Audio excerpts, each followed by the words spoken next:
All right, folks, welcome back to the Steve Malzberg Show. Joining us now is the one and only former Republican presidential candidate, syndicated columnist Patrick J. Buchanan. Hello, sir. Hi, Steve. How are you? Good, good. Always great to talk to you. I just don't know where to start. So why don't we start with something a little different other than Christie or Gates, because it's kind of making news today, and that is that new Iran deal, which was fortified over the weekend, and now we're hearing that there's a secret side deal, according to officials in Tehran. And, of course, yesterday, Harry Reid bucked members of his own party in the Senate and, of course, Republicans who wanted to vote on a sanctions bill, and Harry Reid refuses now to bring it to the floor because Obama doesn't want him to. That's exactly right. Let me say on this one, I disagree with a lot of my conservative colleagues. I don't think now is the time to impose new sanctions and vote tough sanctions on Iran for the simple reason that you're going to risk dumping over this talks and forcing the Iranians to walk away from them, and that puts us on the road, I think, to war with Iran. Now, if Iran backslides on its commitment in this interim deal, or does not come to a final deal, or walks away from the talks of its own accord, I think almost every American would say, okay, that does it, we're going back to the sanctions road. But I think Congress will make a terrible mistake if, in effect, it gives the Iranians a reason to walk out and the world a reason to blame the United States, which would then put the Europeans off the hook, and they could lift sanctions on their own. I think Congress ought to hold off this legislation. You know, it's so tough, especially we're dealing with Iran.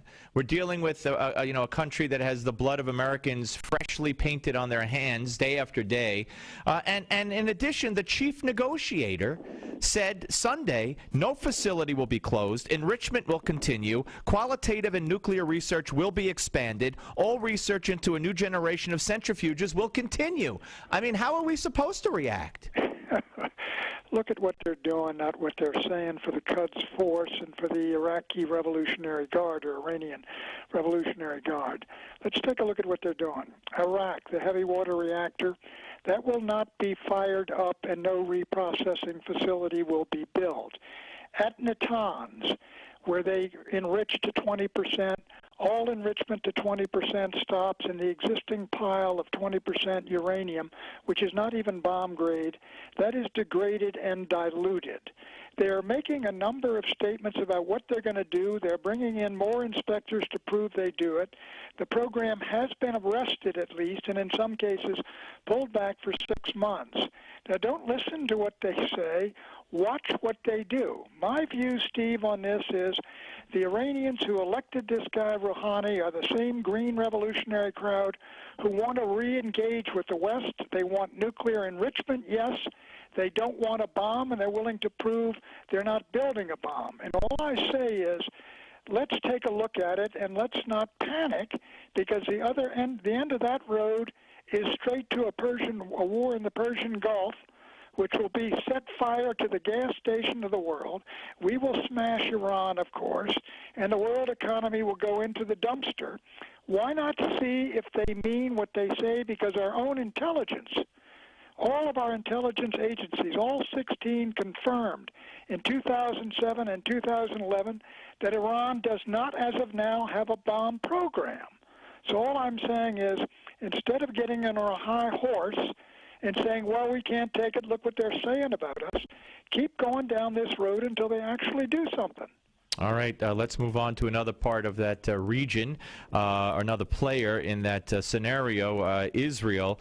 And, of course, John Kerry shuttling back and forth and between the Palestinians and the Israelis, in addition to stops in Syria and elsewhere. And today, Israel's defense minister, Moshe Ya'alon, called John Kerry obsessive and messianic in his dealings with the Palestinians when it comes to negotiating peace. He said, we've never talked to the Palestinians. There are no talks. In reality, we've been negotiating with the Americans. And he went on from there, the State Department calling it offensive. What's your take on all this? Well, it is offensive for the Israelis, whom we've been very supportive of, to make these statements. But I take the same course here, Steve. You've got somebody who popped off about John Kerry. We're big boys. And so if I were Kerry, if he believes he is moving towards something, don't give it up just because some individual over there mouthed off at you. I'm very doubtful Kerry can bring anything off. And I am doubtful that Bibi Netanyahu, who opposed marching out of Gaza, getting out of where there are only 8,000 Israelis living there, that he is ever going to withdraw hundreds of thousands or scores of thousands from the West Bank. But Kerry has made his bid here. He's put the talks together. They may very well collapse just like the Iranian talks. But I don't think we ought to let some loud character over there, no matter how high he is, with some foolish comment to cause us to behave like eighth graders and walk off the reservation. Okay, well put. I'm talking to Pat Buchanan here on the Steve Malzberg Show. I'm not saying I agree with you, but well put nonetheless. Let's move on to Barack Obama. Today, again, he's talking about I have a pen. I have a pen. I've got a phone. Very reminiscent of what he last year with the campaign of we can't wait for Congress to act. So I'll act. He is somewhat limited to what he could do constitutionally, although that doesn't seem to bother him. Why is he choosing now with the State of the Union 2 weeks away, a budget deal has been worked out? Why is he choosing now to I got a pen? If they won't act, I will. Well, and look, in this battle between Congress and the president, it's a very gray area. And over time, and I'm, if you will, I'm sort of the part of the White House wing of the Republican Party. I've worked in 3 White Houses. Absolutely. And I've always supported the prerogatives of the president. But I will say this. The reason the Congress is losing is because it lets terrain be stolen from it repeatedly. And it lets itself be pushed, and it gives up territory. It's to the Supreme Court, to the Federal Reserve, to the President of the United States, because these institutions often will grab it and make a decision and take the heat. So I think the Congress, I know what the President's going to try to do, and then the Congress ought to battle back, and I guess the ultimate arbiter in these cases is legitimately the U.S. Supreme Court. Well, yeah, and of course the U.S. Supreme Court weighing in recently on a couple of things, and they're gonna have to determine. Yesterday, Pat, what do you think about the? Of course, it's tough to tell from the language, but they're predicting, and that's always a danger sign. But people are predicting that you could have a very lopsided vote against Obama on his recess appointments when it comes to the constitutionality of them. Well, I think I would tend to lean toward the Congress of the United States on that, on the merits of it, because whether you like it or not, they had people there to open it up and say they're in session. And Obama said these were recess appointments. They said we're not recessed. And so I think it's sort of a factual decision there. And my guess is if the court comes down there, I would be pleased, delighted. I mean, because I think the president may have exceeded his authority. We're talking to Pat Buchanan here on the Steve Malzberg Show. Let me ask you, before we get to Chris, you want to throw in a change of pace here. You wrote a column the other day, Is America Going to Pot? It just boggles the mind with all the research out there. To introduce another mind-altering substance, put it on the market, when at the same time, as you point out right in the first paragraph of your great piece, you can't smoke a cigarette at a bar, but now in Colorado and I'm sure soon in other places, you could light up and walk around getting stoned. Well, exactly. I mean, what exactly? I can understand how people may mean it's not my generation. We're 50s people, but it's the 60s generation. A lot of them, subsequent generations, they say, well, we like it. And it's a very libertarian streak in society. We want to do it. But you've got to ask, to me, and we all got libertarian instincts in us, but you got to ask yourself, how does this benefit our common society? We are trying to get these kids a head start. Isn't working, so they're going to go pre-K to try to train kids. But there's no doubt about it that you smoke pot as you're growing up in high school. It affects the mind. It affects the retentive memory. It affects the IQ even. I saw today. How does that help society if we got more stoneheads? We got more guys driving around who are high or stoned on pot, and you got guys smoking pot in college who, when they ought to be learning things. What is the benefit to society? I think there is none. And I know the libertarian arguments and the rest of it, the comparison with booze. But to me, it is a sign of a society that is headed straight downhill. Yeah, I couldn't agree with you more. And finally, Pat, Chris Christie, just as we speak, finishing up his State of the State. I don't know exactly what he said. We're going to get an update in the next segment from Paul Molshine of the Newark Star-Ledger.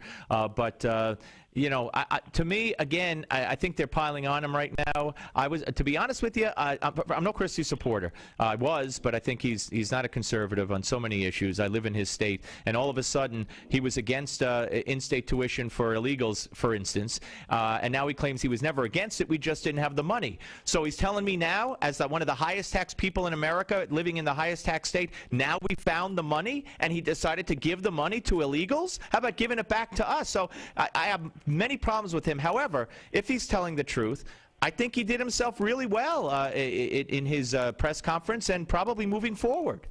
Well, I think everyone agrees that he did very well in that press conference coming out and everything.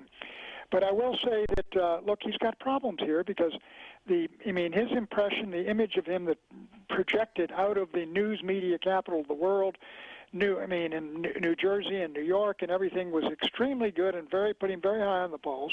But this looks like the work of a very vindictive shop, if not a vindictive governor. And so I guess what's got to be demonstrated here is that this little girl that said about some traffic problems in Fort Lee today, that she was not, she was not reflecting the mood or atmosphere or whatever it was in the governor's office. I will say this. Look, if the governor is proven to have told the truth, he's going to get by this.